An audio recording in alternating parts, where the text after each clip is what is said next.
So next is mutual induction. It is similar to self induction, principle तो same है, but difference इतना होगा कि यहाँ पे करंट उसी कॉइल में जनरेट नहीं होगा, दूसरी कॉइल में जनरेट होगा. हम एक सर्किट ड्रॉ करते हैं, इससे आपको समझना ईजी पड़ेगा थोड़ा. सो लेट से मैंने एक सर्किट लिया है जिसमें हमने एक सेल कनेक्ट किया हुआ है, वापस यहाँ पर हमने एक की भी रखा हुआ है, और इसी सर्किट में मैंने कॉइल कनेक्ट किया हुआ है. Let's name this coil L, this cell E and key K.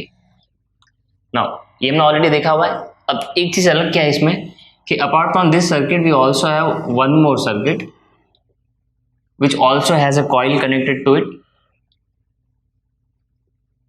but for the second circuit there is no another cell connected, और हमने ना कोई की भी कनेक्ट किया है. इसको मैंने ऐसे ही छोड़ दिया है. ये मेरा एक क्लोज लूप है जिससे मैंने कॉइल कनेक्ट किया. अब कॉइल है मतलब यहाँ पे कंडक्टर है मतलब फ्री इलेक्ट्रॉन्स है, but as you can see अगर हम इस कॉइल की बात कर रहे हैं यहाँ पे सिर्फ कॉइल है, फ्री इलेक्ट्रॉन्स हैं, बट कोई पोटेंशियल डिफरेंस प्रोवाइड करने वाला डिवाइस नहीं है जिसकी वजह से मेरे इलेक्ट्रॉन्स फ्लो करना स्टार्ट करें. यानी इस पॉइंट पे ये वाली सर्किट पे मेरा कोई करंट नहीं होना चाहिए, राइट. अब ये सर्किट में हमने इसको कनेक्ट किया हुआ है बैटरी को, बट फिलहाल की ओपन है, मतलब यहाँ पर भी कोई करंट नहीं होगा. अब हमारा प्रोसेस स्टार्ट कब होगा, जैसे मैंने ये की ओपन से क्लोज कर दिया. जैसे मैं इसको क्लोज करूंगा धीरे धीरे यहाँ पे करंट बढ़ेगा, जीरो से लेके मैक्सिमम करंट तक जाएगा, राइट. वो हमारे लिए तो इंस्टेंटेनियसली और उसको बढ़ना तो पड़ेगा जीरो से लेके उसका मैक्सिमम वैल्यू करंट का, डिपेंडिंग अपॉन ये कितने वोल्टेज का बैटरी है. तो जब ये करंट बढ़ेगा, change in current will lead to change in magnetic field, change in magnetic field will again lead to change in magnetic flux, which will lead to generation of induced current and induced EMF. ये हमारा self induction हो गया. अब मेरे battery से जो current जा रहा है वो तो इस डायरेक्शन में है, पर ये चेंज इन करंट की वजह से एक EMF यहाँ पे जनरेट हुआ, एक करंट जनरेट हुआ ऑपोजिट डायरेक्शन में, जिसको हम बोलते हैं सेल्फ इंडक्शन. यहाँ पे सेल्फ इंडक्शन हुआ. तो ये हम ऑलरेडी देख चुके, वापस क्यों देख रहे हैं? वापस इसलिए देख रहे हैं कि जब करंट चेंज होगा तब इस कॉइल के लिए मैग्नेटिक फील्ड तो चेंज होगा. अब जब इस कॉइल के लिए मैग्नेटिक फील्ड चेंज होगा और हमने इसके पास में ही एक और कॉइल रखा हुआ है, ये चेंज इन मैग्नेटिक फील्ड ये दूसरे कॉइल को भी फील होगा. Let's name this first coil L1 and second coil L2. So when there will be change in current through L1, when there will be change in magnetic field for L1, this same change in magnetic field will also be experienced by the second coil L2, which means change in magnetic flux will also take place in the second coil L2.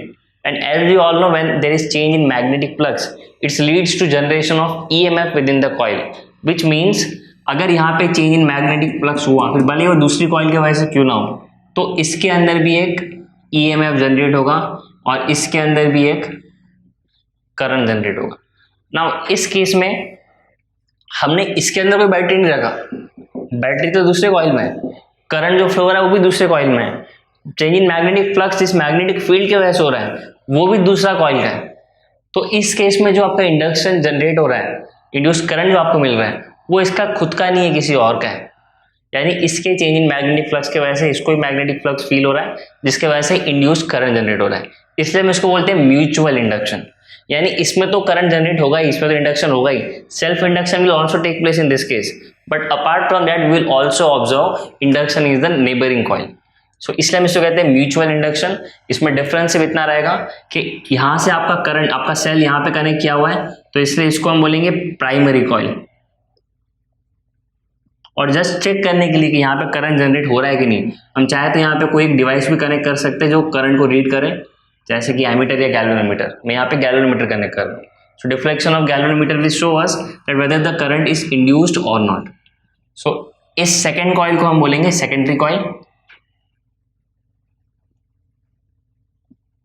So in mutual induction, you will get change in current in primary coil, change in magnetic field also in primary coil, change in flux also in primary coil. But due to all this, magnetic flux आपका secondary coil यानी पास वाले coil में भी change होगा, जिसके वजह से आपका current दूसरी coil में भी generate होगा. This is my mutual induction. So how can we define mutual induction? The phenomena of production of induced EMF in one coil due to change in current in the neighboring coil is called as mutual induction. So यहाँ पे एक में आपका change in current यानी change in flux होगा, ये change in flux दूसरे को feel होगा और उसमें वापस induced EMF होगा, इसको हम बोलते हैं mutual induction. Now in this case also आपका जो change in flux होगा उसके ऊपर आपका डिपेंड करेगा करंट इंड्यूस कितना हो रहा है. बट हम कौन से चेंज इन फ्लक्स की बात कर रहे हैं? हम बात कर रहे हैं change in flux in secondary coil. क्योंकि म्यूचुअल इंडक्शन की बात कर रहे हो तो चेंज इन फ्लक्स में किसका देखेंगे? L2 का, सेकेंडरी कॉइल का. Now this change in flux will depend on what? This will depend on current. So what current we are talking about? We are talking about current produced by this cell जो कि मेरा primary coil में, which means change in flux in secondary coil will depend on current, change in current in primary coil, right. So अगर मैं यहाँ पे एक constant introduce करूँ और प्रोपोर्शनल साइन हटा दूँ तो मुझे यहाँ पे कांस्टेंट मिलेगा. This constant is represented by capital M. Just like last time we had capital L जो कि मेरा कोएफिशिएंट ऑफ सेल्फ इंडक्शन था. यहाँ पे कैपिटल M क्या है? कैपिटल M है यहाँ पे मेरा कोएफिशिएंट ऑफ म्यूचुअल इंडक्शन. वहां पे आपका सेल्फ इंडक्शन था, यहाँ पे आपका म्यूचुअल इंडक्शन है. इंडक्शन और इंडक्टेंस भी कह सकते हैं इसे. So change in flux in secondary coil will depend in change in current in primary coil. और यहाँ पे कांस्टेंट आ गया मेरा कैपिटल M. तो अब जैसे हमने पिछली बार किया था यहाँ पे भी हम चेक कर सकते हैं कि इसका यूनिट क्या होना चाहिए. अब हमको पता है ऑलरेडी कि आपका जो चेंज इन फ्लक्स है वो कैपिटल M इंटू IP है, right. But we also know that induced EMF is equal to change in flux with respect to time. Flux change होगा तभी EMF इंड्यूस्ड होगा. अब आपका जो फ्लक्स है वो कितना है? वो हमने अभी जस्ट थोड़ी देर पहले निकाला कि फ्लक्स जो है मेरा वो कितना है? That is capital M into I, current in primary coil, which means we can say that capital small e is equal to capital M, negative sign आएगा यहाँ पे, rate of change of current with respect to time. इसके basis पर वापस हम निकाल सकते हैं कैपिटल M का यूनिट. सो जैसे पिछली बार हमने निकाला था कैपिटल L यानी कोएफिशिएंट ऑफ सेल्फ इंडक्शन का यूनिट, यहाँ पे हम निकाल सकते हैं कोएफिशिएंट ऑफ म्यूचुअल इंडक्शन का यूनिट. सो जैसे कि आप देख सकते हो, आपने नोटिस कर लिया होगा ऑलरेडी कि दोनों का फॉर्मूला एग्जैक्टली सेम है, विच मीन्स दोनों के यूनिट्स भी सेम होंगे, दोनों के डायमेंशन भी सेम होंगे. निकाल लेते एक और बात. सो हमको चाहिए कैपिटल M, तो मुझे कैपिटल M को छोड़ के बाकी सब ये साइड भेज देना पड़ेगा. सो यहाँ पे करंट है, टाइम है और वोल्टेज है, तो ये मुझे मिलेगा EMF upon current upon time. अब वो चेंज इन करंट लो या करंट लो, आपको यूनिट तो सेम ही मिलेगा. So this will be, this is voltage upon ampere upon seconds. इसको ऊपर ले लेंगे, that will be voltage second per ampere. अब voltage upon ampere is ohms, that is unit of resistance, और ये पूरे को हम चाहे तो हेनरी भी ले सकते हैं. सो आपका यूनिट सेल्फ इंडक्टेंस का और म्यूचुअल इंडक्टेंस का सेम है. दोनों का डायमेंशन कितना होना चाहिए?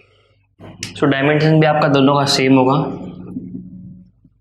Dimension for L and M दोनों सेम होगा.